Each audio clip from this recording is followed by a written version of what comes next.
안녕하세요. 저는 서울에 살고 있는 올해 70살이 된 김복자라고 합니다. 여러분들께 제 이야기를 들려드리려고 하니 저도 모르게 또 눈물이 나려고 하네요. 시간이 약이라 생각하고 가슴 속 상처들이 천천히 아물기만을 기다려왔지만 여전히 그날의 악몽에 시달리고 있습니다. 그 일이 생기기 전까진 저는 단조롭지만 행복한 노후 생활을 보내고 있었어요. 매일 똑같은 하루를 보냈지만 큰 걱정거리 없이 마음이 편안했기 때문에 만족하며 살고 있었죠. 하지만 마음 편한 노후 생활에 큰 장애물이 생겼는데 바로 하나뿐인 아들 민수의 결혼 문제였어요. 그때 민수는 양가 상견례까지 다 마치고 결혼식만 앞두고 있었습니다. 민수야, 결혼식 준비는 잘 돼가니? 네, 결혼식장도 예약해놨고 청첩장도 다 만들어놨어요. 내일부터 지인들한테 청첩장 돌리려고요. 어떻게 된 게 엄마는 내가 결혼할 때보다 아들이 결혼한다고 하니 더 떨리는 것 같아. 민수의 결혼식을 앞두고 남편과 저, 그리고 민수까지 온 가족이 모여 식당에서 저녁을 먹고 있었어요. 온 가족이래봐야 3명밖에 안 되지만 화목하고 단란한 가정이었습니다. 저희 부부 앞에 놓인 가장 큰 숙제였던 민수의 결혼식이 다가오니 떨리는 마음도 있었지만 큰 숙제를 해결한다는 생각에 마음이 홀가분해지는 듯한 기분도 들었어요. 아들 민수와 함께 즐거운 식사 자리를 가지고 있었는데 갑자기 민수가 뜻밖의 이야기를 꺼냈어요. 혹시 저랑 윤경이가 집 살 때 돈 좀 보태주실 수 있어요? 갑작스런 아들의 말에 가슴이 철렁했습니다. 분명 며느리들 윤경이랑 전셋집에 들어간다고 들었는데 갑자기 집을 살 테니 돈을 보태달라고 했어요. 만약 저희 부부가 그럴 여유가 있었다면 민수가 이런 얘기를 꺼내기 전에 먼저 도와줬겠죠. 하지만 저희가 모아놓은 노후 자금으로는 당장 저희 부부 2명이 먹고 살기에도 빠듯했습니다. 여전히 마트에 갈 때마다 가격을 꼼꼼히 비교해서 조금이라도 더 저렴한 물건을 사고 남편도 차에 기름을 넣어야 할 때마다 조금이라도 싼 주유소를 찾아다니는 형편이었거든요. 그런 저희 부부의 형편을 아들 민수가 누구보다 잘 알 텐데 왜 이런 이야기를 꺼내나 싶었어요. 민수야, 엄마랑 아빠도 다른 부모들처럼 자식 결혼할 때 도와주고 싶은 마음이 왜 없겠니? 하지만 지금 엄마 아빠 형편에는 슬프지만 너한테 집을 사줄 돈이 없어. 그래도 노후 자금 모아놓은 건 조금 있으실 거 아니에요? 윤경이랑 결혼 준비를 하면서 알게 됐는데 윤경이 친구들은 다 남자 쪽에서 집을 해왔다고 하더라고요. 그래서 제가 눈치도 좀 보이고 해서요. 아들의 말이 끝나기 무섭게 저희 남편이 들고 있던 숟가락을 탁 내려놓으며 입을 열었어요. 민수야, 부모가 집 사주는 게 당연한 거야. 윤경이 친구들이 결혼할 때 어떻게 했든 너랑 윤경이는 너의 인생을 살면 되는 거야. 그리고 노후자금 모아놓은 게 없냐니? 우리 노후자금 다 털어서 너희 집 사주고 우리는 길바닥에 나앉으라는 말이야. 남편의 호통 소리에 민수는 금세 풀이 죽어 고개를 떨궜어요. 어릴 때부터 가장 무서워했던 사람이 저희 남편이었거든요. 저와는 비밀이 없을 정도로 친하고 마치 친구 같았던 민수였지만 여전히 저희 남편의 눈치를 보는 민수였어요. 항상 민수를 따뜻하게 대해줬던 저와는 달리 저희 남편은 민수가 어릴 때부터 결혼을 앞둔 지금까지 민수를 엄하게 대해왔거든요. 즐거웠던 식사 자리가 순식간에 얼어붙고 말았습니다. 냉랭해진 분위기를 어떻게든 되돌려보려고 시시콜콜한 농담도 해보고 일부러 웃으며 남편과 민수에게 말을 계속 걸어봤지만 한 번 냉랭해진 분위기는 다시 돌아오지 않았어요. 결국 식사 자리는 불편한 상태로 끝이 났고, 민수는 결혼식 전에 다시 연락을 드리겠다며 식사 자리가 끝나자마자 급히 자리를 떠났습니다. 민수 저 녀석 말이야. 앞으로 자기가 열심히 일하고 돈 잘 모아서 자기 능력으로 집을 살 생각을 해야지. 약해 빠져가지고 부모가 도와주기나 바라고. 하여튼 참 실망이야. 윤경이 친구들은 다 남자가 도와줬다고 하니깐 자기도 윤경이 눈치가 보여서 그렇겠지. 오늘 전까지는 그런 말 없었잖아. 당신이 좀 이해해줘. 그게 민수가 윤경이 눈치 볼 일이야? 그러면 왜 사돈댁에서 집을 사주지 그래? 사돈댁에다가 말도 못할 거면서 왜 우리한테 그러냐 이 말이야? 혹시 민수가 다시 그런 얘기 꺼내면 바로 나한테 얘기해줘. 아주 혼쭐을 내놓을 거니까 말이야. 민수와의 식사 자리가 끝나고 집으로 돌아가는 차 안에서 여전히 분이 풀리지 않는 듯 씩씩대는 남편이었어요. 남편이 어릴 때 일찍 시아버지께서 돌아가셨고, 남편도 몇 번이나 사업이 부도나서 참 힘든 시기들을 겪었지만 늘 꿋꿋하게 위기들을 극복해내고 저희 가족을 먹여 살렸던 사람이었거든요. 저희 남편이지만 참 심지가 굳고 의지가 강한 사람이었죠. 그런 성격 때문인지 남편은 늘 민수가 약해 빠졌다며 마음에 들어하지 않았어요. 걱정했던 아들 민수와 며느리 윤경이의 결혼식이 무사히 끝이 났고, 민수와 윤경이는 원래 예정됐던 대로 전세 대출을 받아 작은 빌라에 전세를 들어갔어요. 저희 부부와 왕래가 잦았던 건 아니었지만 무소식에 희소식 나는 생각을 하며 잘 살고 있으니 연락이 뜸한 거라고 생각했죠. 저희 부부는 저희 부부 나름대로의 일상을 잘 즐기고 있었으니 딱히 민수가 연락이 없다고 해서 크게 서운하게 생각하지도 않았어요. 그렇게 봄이 가고 여름이 가고 낙엽이 떨어지고 온 세상이 붉게 물드는 가을이 찾아왔어요. 원래 저희 부부는 늘 함께 집 근처 공원을 산책하는데 그날은 유독 비가 많이 내렸어요. 바람도 강하게 불어서 바람을 타고 비가 함께 흩날리는 그런 날씨였죠. 우산을 써도 바람이 많이 불어서 그런지 소용이 없었어요. 옷이 전부 비에 젖어들더군요. 함께 공원을 향해 걸어가다 제가 남편에게 얘기를 했어요. 오늘 날씨가 이러니 산책하는 걸 하루 쉬는 게 어떻겠냐고 말이죠. 남편은 이 정도 비 오는 걸 가지고 왜 그러냐며 자기 혼자라도 좀 걷고 올 테니 먼저 집에 들어가서 쉬고 있으라고 했어요. 저는 알겠다며 별 생각 없이 발길을 돌려 집으로 돌아갔고, 그게 제가 본 남편의 마지막 모습이었습니다. 혼자 공원을 산책하던 남편은 예고 없는 심장마비에 그렇게 하늘로 떠나가고 말았어요. 처음 119로부터 남편의 호흡이 멎었다는 이야기를 들었을 때는 너무 경황이 없어 얼떨떨했어요. 현실을 받아들이지 못했던 거죠. 남편이 세상을 떠난 후 제 일상에는 큰 변화가 생겼습니다. 생전 겪어보지 못한 우울증에 걸려 하루하루를 힘들게 보내게 됐거든요. 병원도 가보고 약을 꾸준히 먹어봐도 큰 차도가 없었어요. 집에서 혼자 있는 시간이 많아지니 우울증은 날이 갈수록 더 심해져만 갔죠. 어떻게든 밖으로 나가서 사람들을 만나야겠다는 생각에 아파트 단지에 있는 경로당에 가보기로 했어요. 저희 아파트 단지에 있는 경로당은 생각보다 연령대가 다양하더라고요. 저보다 훨씬 나이가 많으신 분들도 있었고, 저와 나이가 비슷한 또래분들도 몇 명 있었어요.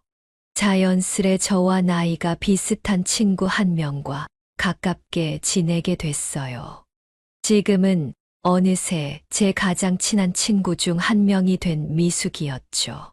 지금껏 살아온 이야기부터 자식들 이야기까지 서로 안 나눈 이야기가 없을 정도로 만나기만 하면 몇 시간씩 수다를 떨었어요.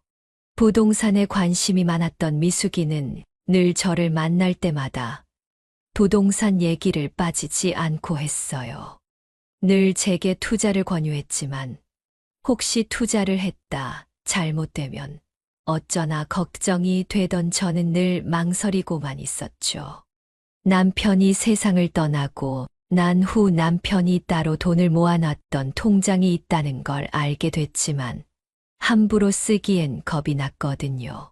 이 돈이면 제가 세상을 떠나기 전까지 혼자 충분히 쓸 수 있다고 생각했어요. 제가 크게 낭비만 하지 않는다면 말이죠. 복자야, 너 앞으로 나이가 더 들어서 혹시 크게 아프게 되면 어떡하려고 그래? 지금 모아놨던 돈을 다 병원비로 쓰게 되면 진짜 곤란해지잖아. 그런 일이 안 생기게 매일 산책하고 운동하고 건강관리 잘하면서 지내야지 뭐. 그러지 말고 내가 저번에 얘기해줬던 아파트 있잖아.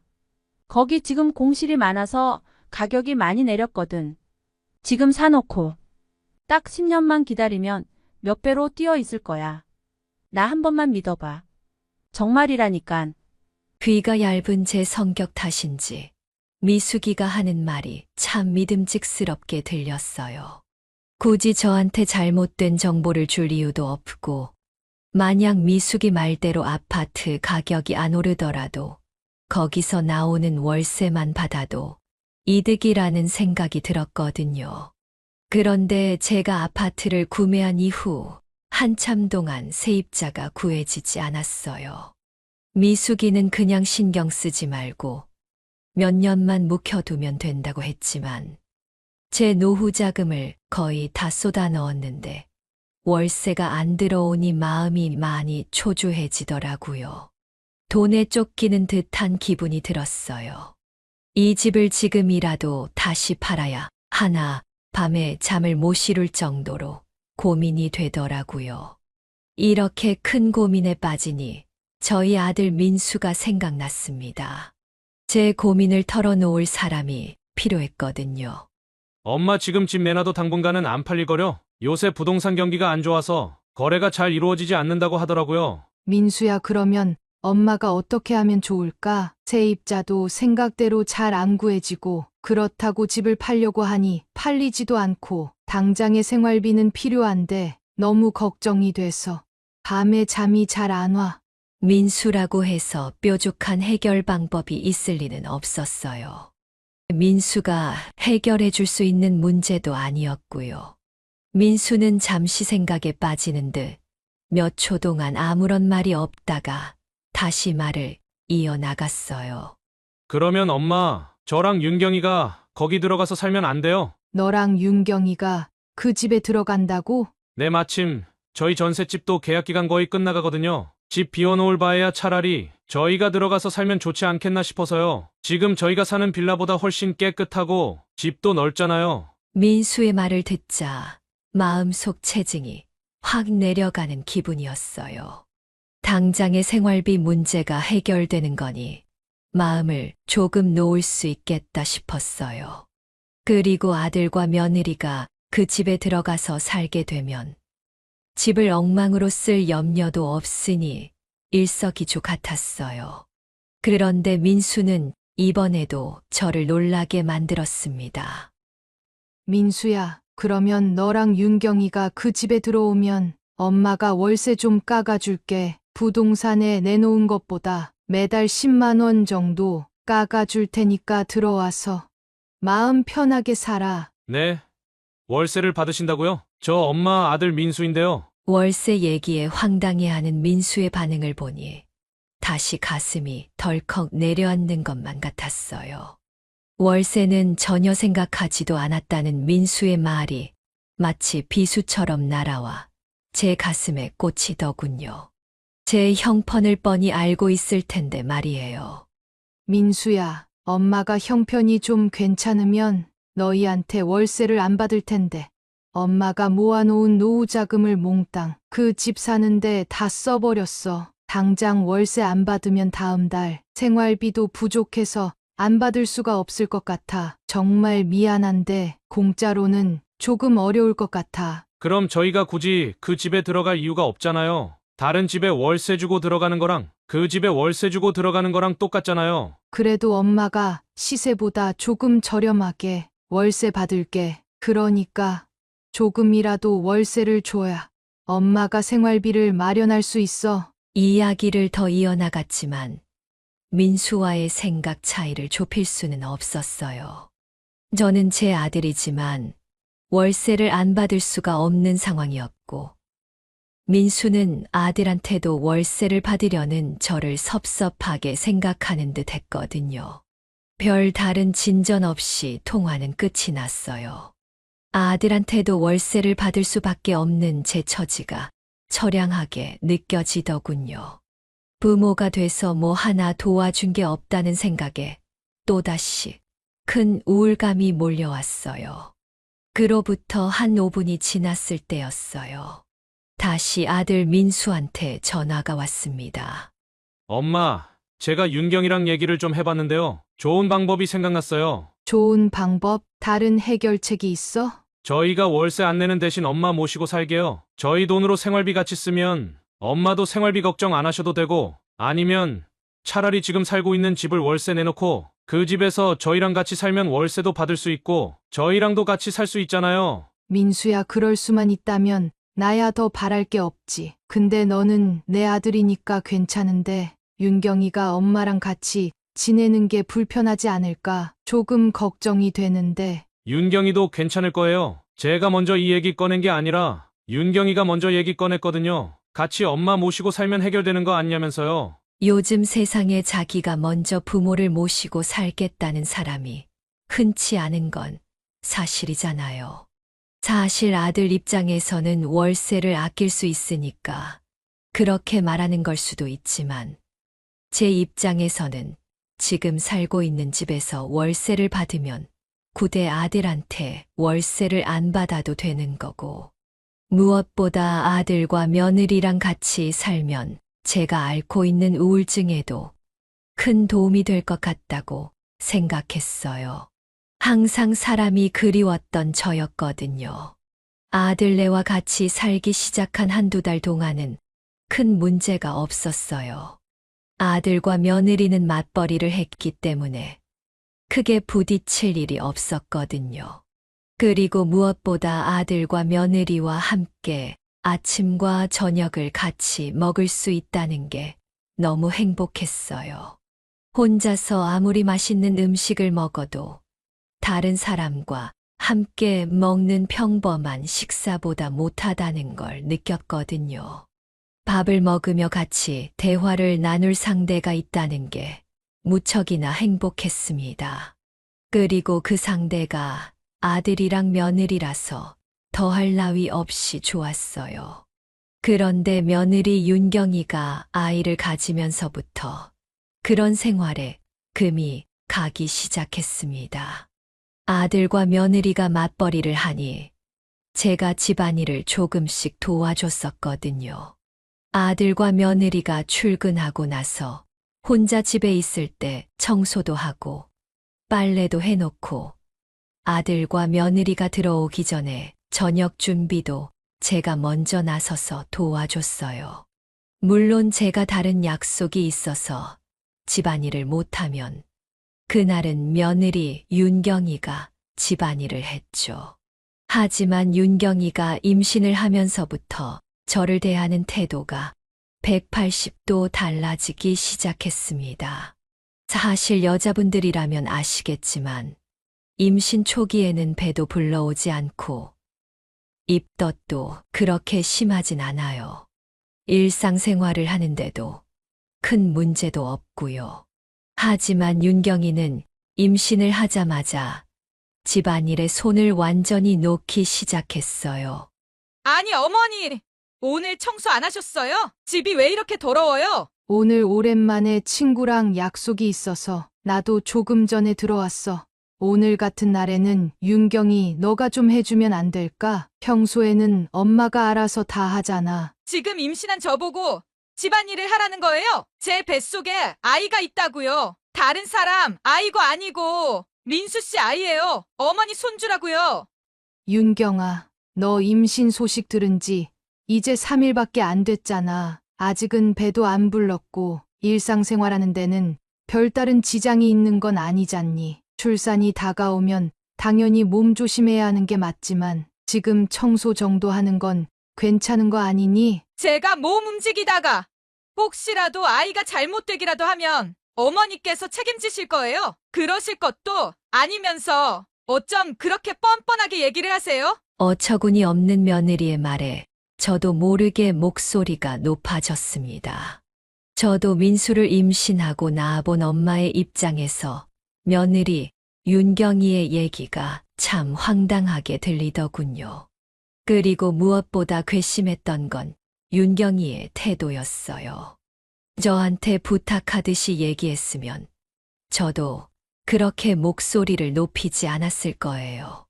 근데 마치 윗사람이 아랫사람을 꾸짖듯 얘기를 하니 저도 목소리가 높아질 수밖에 없었죠. 그런 며느리의 태도는 날이 갈수록 심해졌어요. 그리고 저와의 갈등도 더 깊어져만 갔습니다. 민수가 부산으로 장기간 출장을 떠나게 됐거든요. 그 전에는 민수가 퇴근하고 와서 저와 같이 집안일을 했어요. 임신 소식을 듣자마자 손 하나 까딱 안 하고 있는 며느리가 마음에 들지 않았지만 그래도 아들이 대신 도와주니 불만을 속으로 삭히고 있었거든요. 그런데 저를 도와주던 민수가 부산으로 장기 출장을 떠나고 나니 며느리가 저를 대하는 태도가 날이 갈수록 심해져만 갔어요. 어머니, 이리 좀 와보세요. 진짜 제가 어머니 때문에 못 살아요, 정말. 아니, 윤경아, 이번엔 또 무슨 일이야? 엄마가 또 뭘 잘못했니? 제가 다른 건 몰라도 청소는 좀 제대로 하라고 했잖아요. 임산부한테 지금 이 먼지들을 다 마시란 말이에요. 거기 내가 조금 전에 청소했는데 내 눈엔 먼지가 안 보이는데 도대체 먼지가 어디 있다고 그래? 며느리는 손가락으로 식탁 아래를 쓱 긁더니 묻어나온 먼지를 제 눈앞에 갖다 대며 소리를 치기 시작했어요. 어머니 이왕 청소하실 거면 똑바로 하셔야죠. 어머니께서 청소하실 때 똑바로 하셨으면 제가 이렇게 입을 댈 일도 없을 거 아니에요. 윤경아, 식탁 밑에를 그렇게 손으로 긁으면 당연히 먼지가 나오지. 청소할 때마다 식탁 밑부분까지 다 청소하는 집이 어디 있다고 그래. 그러면 지금 어머니께서 잘하셨다는 거예요. 제가 혼몸이었으면 이런 말을 안 했겠죠. 뱃속에 아이가 있으니까 저도 민감하다고요. 그래, 알겠어. 엄마가 다 잘못했으니까 그만 좀 하렴. 다시 청소해 놓으면 될 거 아니니? 왜 꼭 2번씩 일을 하세요? 처음 할 때 잘했으면 2번 일하실 일 없잖아요. 하루에도 몇 번씩 며느리와 다툼이 생겼어요. 도저히 제 기준에서는 납득할 수가 없는 요구였거든요. 청소업체에서 사람을 불러서 청소를 하더라도 그 정도까진 못하지 않나 싶어요. 그런 며느리의 요구들은 임신 개월 수가 늘어날수록 끝을 모를 만큼 심해졌어요. 입덧을 하기 시작하니 정말 상상을 초월할 만큼 예민해지더라고요.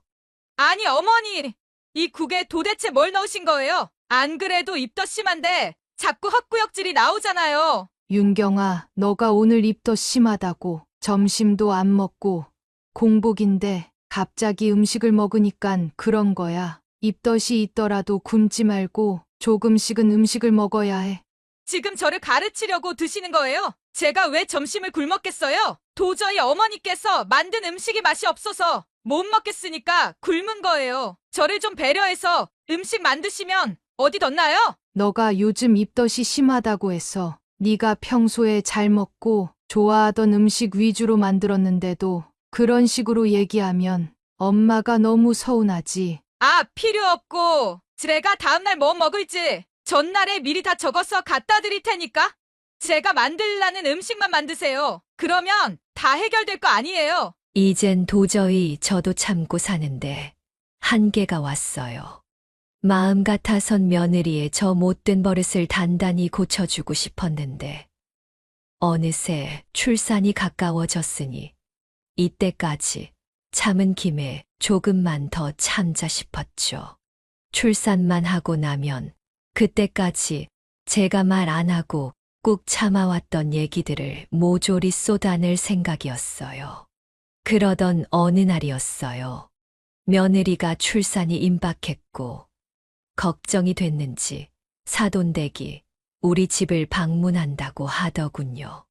민수도 오랜만에 휴가를 내고 집에 왔고 사돈댁까지 집에 오니 모처럼 집이 활기를 띠고 붐볐어요. 사람이 북적이는 모습을 오랜만에 보니 그래도 기분이 좋더라고요. 어머니, 여기 국이랑 갈비 좀 더 갖다 주세요. 저희 부모님께서 갈비가 엄청 맛있으시대요. 갈비가 맛있으시대? 알겠어. 잠시만 기다려. 얼른 갖다 줄게. 그래도 사돈들 오신다고 제가 준비한 음식들을 아들과 며느리 그리고 사돈들이 맛있게 먹어주니 기분이 좋았어요. 혹시 입에 안 맞으면 어쩌나, 음식이 남으면 어쩌나 걱정을 많이 했는데 다행히 그럴 일은 없을 것 같았어요. 어머니, 여기 나물이랑 호박전도 더 갖다 주시고요. 갈비찜도 뼈 말고 고기 많이 붙어 있는 부분으로 다시 좀 갖다 주세요. 아까 가져다 주신 건 뼈밖에 없더라고요. 사돈이 우리 집에 도착해서 같이 식사를 시작하고 지금까지 자리에서 한 번 안 일어서는 며느리였어요. 저는 밥을 먹는 도중에 몇 번을 일어났는지 몰라요. 고기 갖다 주고 나물 갖다 주고 온갖 심부름들을 저한테 시키더라고요. 사돈들 앞에서 저를 정말 식모대하듯이 대하는 며느리를 보고 정말 화가 머리 끝까지 났어요. 아무리 좋은 게 좋은 거라지만 이건 정말 선을 넘었다 싶었어요. 사돈들이 돌아가시고 나면 오늘은 반드시 며느리한테 단단히 일러두어야겠다 생각을 했어요. 아무리 임신을 한 몸이고 내가 너를 배려해주고 있지만 오늘 너가 한 행동들은 잘못돼도 한참은 잘못된 행동이라고 말이죠. 지금은 며느리한테 한마디 했다가 사돈들도 왔는데 괜한 소란을 만들고 싶지 않아 화를 꾹 눌러 참고 반찬을 더 갖다 주러 일어났어요. 그때였어요. 엄마 오는 김에 물도 좀 갖다 줘요. 아, 그리고 젓가락도 하나 다시 갖다 주시고요. 정말 사돈네가 돌아갈 때까지 어떻게든 참아보려 했지만 아들 민수마저 저를 식모 취급하는 걸 보고 도저히 가만히 있을 수가 없었어요. 야, 김민수, 박윤경, 너희가 손이 없어? 발이 없어? 나이 70이 다 된 이 엄마를 어떻게 이런 식으로 대할 수 있어? 내가 너희 식모야? 내가 이 집에 종노릇하러 왔어? 너흰 어떻게 발 한 발자국 움직이지도 않고 가만히 앉아서 나를 부려먹을 수가 있어? 저를 사람 대우도 안 해주는 아들과 며느리에게 그동안 쌓인 울분을 쏟아내자 다들 깜짝 놀라 얼어붙고 말았어요. 그 자리에서 멍하니 저를 바라보다 아들이 먼저 입을 열더군요. 아니, 엄마? 갑자기 왜 이러세요? 장인어른이랑 장모님께서 손님으로 우리 집에 오신 건데 엄마가 좀 도와주셔야죠. 사돈네는 손님이고 나는 뭐 하인이야? 너희는 상전이고 나는 하인이냐고. 오늘뿐만이 아니야. 윤경이가 임신하고 나서부터 내가 얼마나 참아온 줄 알아? 엄마도 사람이야. 나도 참는데 한계가 있다고. 아니, 어머니. 그럼 지금 만삭인 제가 움직일까요? 당연히 어머니께서 하셔야죠. 만삭이라도 걸어다닐 수는 있잖아. 그리고 너가 만삭일 때만 나한테 그렇게 대했니? 임신 소식 들은 지 하루 이틀밖에 안 됐을 때도 지금이랑 똑같이 행동했잖아. 내가 이 집에 너희 심부름 해주러 온 줄 알아? 엄마, 말씀이 좀 심하시네요. 윤경이가 조금 있으면 출산인데 꼭 그렇게 소리를 질러야겠어요? 그럼 민수야, 너는 어떻게 엄마한테 그럴 수 있어? 오랜만에 집에 와가지고 엄마를 이렇게 부려먹어야 속이 시원하니? 이 늙은 엄마가 이렇게 하대받고 있는 걸 보면 네가 아들이라면 나보다 먼저 한마디 했어야 하는 거 아니야? 제가 아들과 며느리와 말다툼을 벌이고 있자 가만히 지켜보던 안사돈이 갑자기 일어서더니 며느리 윤경이의 손을 잡고 밖으로 나가더군요. 가만히 지켜보고 있던 바깥사돈한테도 이런 개만도 못한 대접받고 가만히 있을 거냐며 얼른 따라 나오라며 소리를 질렀습니다. 여보 빨리 안 나오고 뭐해? 윤경이가 시모한테 이런 대접받고 살길 바라는 거야? 당신 딸이 사람 대접도 못 받고 사는데 가만히 있을 거냐고. 아니 여보, 그래도 이렇게 윤경이 데리고 나가는 건 좀 아니지 않아? 애들 이혼시킬 것도 아니고 대화로 잘 해결해보면 안 될까? 시끄러. 당신은 내 아빠가 돼서 딸 편을 안 들어주고 지금 누구 편을 들고 있는 거야? 그리고 사돈, 지금 제정신이에요? 요즘 시대가 어느 시대인데 시모짓을 하고 있어요? 진짜 우리 딸이 이런 대접받고 사는 줄 꿈에도 몰랐어. 지금 애 배부른 거 안 보여요? 그럼 당연히 당신이 우리 딸 대신 움직이는 게 맞는 거잖아. 뭐라고? 지금 어디서 반말짓거리야?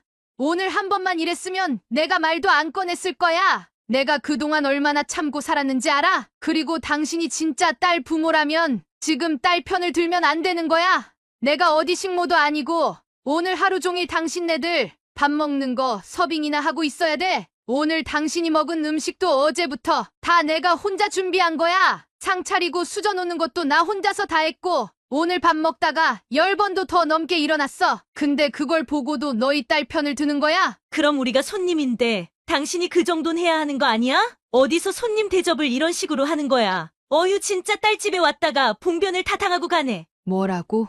딸집, 여기가 너희 딸집이야? 그럼 우리 딸집이지 당신 집이야? 그래, 내 집이야, 내 집. 내 돈 주고 산 내 집이라고. 지금까지 이 집이 딸 집인 줄 알았나 봅니다. 여기가 내 집이라고 하니 안사돈이 몹시 당황해 하더라고요.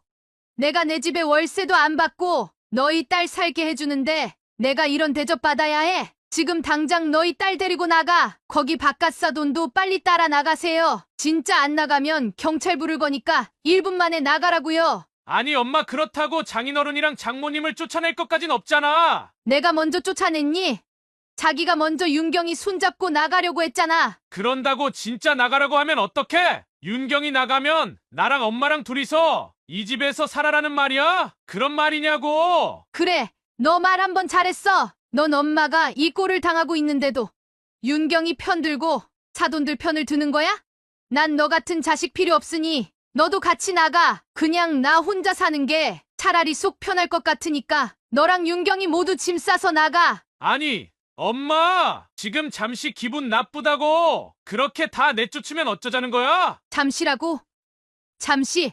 내가 참고 지낸 게 몇 달인데 잠시라고? 너도 지금 짐 싸. 너랑도 더 할 말 없어. 야 박윤경, 너 빨리 너희 엄마 손잡고 이 집에서 얼른 나가. 지금 안 나가면 진짜 경찰 부를 거니까 좋은 말로 할 때 나가. 윤경아 엄마랑 같이 가자. 진짜 더러워서 이 집에 더 이상 못 있겠어. 그리고 당신 집이라고? 그렇게 유세 떠는 거 아니야. 당신 아들 이혼당하면 다 당신 책임이니까. 그렇게 알아. 그때 가서 나한테 미안하다고 용서 빌어봤자 아무 소용없어. 알겠어? 자기가 먼저 딸 손을 잡고 집에서 나가려던 안사돈은 지금 여기가 내 명의로 된 내 집이고 2번 다시 당신 딸이 이 집에 들어올 일은 없을 거라는 제 말을 들으니 굉장히 당황했습니다.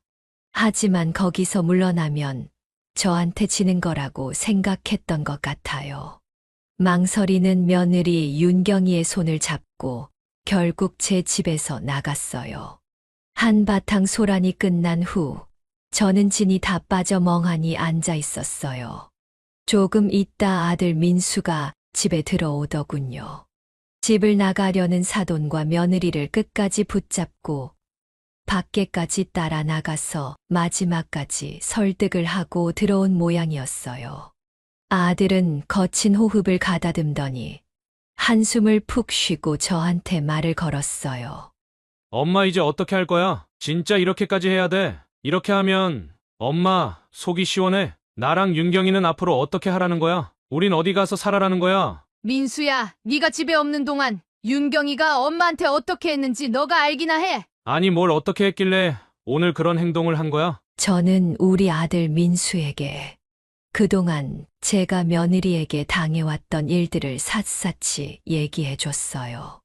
청소 문제로 정말 저를 쥐잡듯이 잡아댔던 이야기부터 제가 만든 음식 때문에 입덧이 생긴다고 저를 비난했던 일들, 그리고 메모지에 집 청소와 화장실 청소하는 법, 자신이 먹고 싶은 음식을 매일 아침마다 저한테 적어줬고, 저는 숙제를 검사받듯 하루에 몇 번씩 며느리한테 검사를 받아왔다는 사실을 모두 털어놨어요.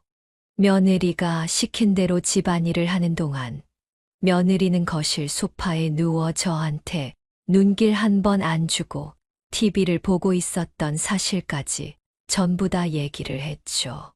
제 이야기를 듣는 아들의 표정이 일그러지더군요.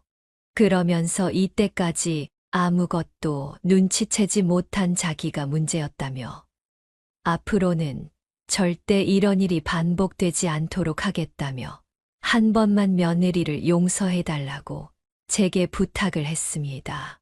하지만 저는 단호하게 얘기했죠. 너도 잘한 게 없다고요. 오늘 너도 가만히 앉아서 엄마가 갖다 주는 음식을 먹기만 했지. 한 번이라도 엄마를 도와줬냐고요. 음식이야 너가 원래 잘 못하니 엄마가 만들었다 치고 엄마가 만든 음식을 상에 갖다 놓길 했냐고 물어봤어요. 아니면 상을 펴기를 했는지 수저를 갖다 놓길 했는지 음식을 먹는 내내 며느리가 날 부려먹는 걸 보고 네가 나 대신 한 번이라도 움직인 적이 있는지 스스로 생각을 해보라고 했어요. 아무 말 없이 고개를 숙이고 있던 아들은 그러면 앞으로 어떻게 할 생각인지 물어보더군요. 진짜 아들이랑 며느리를 집에서 내쫓을 생각이냐고요. 아들이 여전히 이해를 못하는 것 같길래 다시 한번 얘기해 줬어요. 지금 엄마랑 얘기가 다 끝나면 짐부터 싸라고 얘기를 했어요. 굳이 경찰까지 불러가면서 널 쫓아내기 싫으니 알아서 나가줬으면 한다고 얘기를 하니 제 말이 거짓말이 아님을 그제서야 깨닫는 눈치였어요. 아들이 제 자리에 서서 머뭇거리고 있길래 제가 대신 아들의 짐을 가방과 박스에 담았습니다. 끝까지 버티고 서 있던 아들은 제가 결국 경찰에 전화를 하자 모시기는 척 집을 나섰어요. 다음 날 아침이 밝았고 저는 큰 박스들을 몇 개 구해와서 며느리의 짐을 다 담았고 사람을 불러 사돈댁으로 하나도 빠짐없이 모조리 보냈어요. 물론 아들 짐도 사돈댁으로 전부 보냈고요. 다음 날 오후였어요. 안사돈이 갑자기 저한테 전화를 걸어오더군요. 사돈 어제는 제가 정말 미안하게 됐어요. 저도 너무 당황스럽고 경황이 없어서 제가 실수를 조금 했나 봐요. 제가 일단 우리 윤경이 엄마니까 무작정 딸 편을 들었는데 제가 사돈께 큰 실수를 했네요. 아니, 갑자기 말투가 왜 이렇게 달라지셨어요? 어제는 아주 사람을 잡아먹을 듯이 저한테 소리를 질렀잖아요. 어제는 제가 좀 오해를 했어요. 윤경이랑 집에 와서 그동안 있었던 일들을 모두 들었는데 제가 딸 교육을 잘못 시킨 것 같더라고요. 저도 그렇고 저희 남편도 그렇고 사돈만 괜찮으시다면 만나서 사과를 좀 드리고 싶어요. 아마 윤경이한테 못 들으신 얘기도 많으실 거예요. 제가 오죽했으면 그랬을까요? 그럼 일단 오늘 저희 집에 도착한 윤경이 짐을 다시 반송시켜도 되겠죠? 짐을 많이도 보내셨더라고요. 아니요, 반송시키시면 그대로 버릴 거예요. 그리고 저희 아들 짐도 그쪽에 도착했을 텐데요. 제가 민수랑 윤경이 시종 노릇했듯이 안사돈도 어디 한번 똑같이 당해보셨으면 좋겠네요. 그리고 저는 그 사과 받아들일 마음 없으니 저한테 전화 안 거셨으면 좋겠어요. 그러지 말고 한 번만 다시 생각해 주세요. 이렇게 부탁드리잖아요. 아, 그리고 제가 이때까지 월세를 안 받았는데 지금까지 못 받았던 월세도 윤경이 앞으로 다 청구할 거니까 그렇게 하세요. 그 이후로 안사도는 몇 번이나 저한테 전화를 걸어 사과를 하고 싶다는 뜻을 전했어요. 그리고 윤경이가 다시 제 집으로 들어가면 안 되냐. 이때까지 안 받고 있던 월세를 갑자기 다 달라고 하면 어떡하냐고 끊임없이 문자를 보내왔어요. 제가 사연을 쓰고 있는 지금도 제 폰에 문자가 왔다고 알림이 뜨고 있네요. 여러분들이 생각하실 땐 제가 너무 모질게 대했다고 생각하시나요?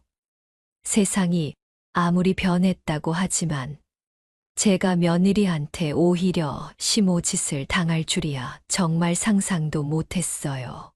그리고 그 전까지 꾹 참고 지낸 제가 너무 바보 같고 스스로 원망스럽기까지 하네요.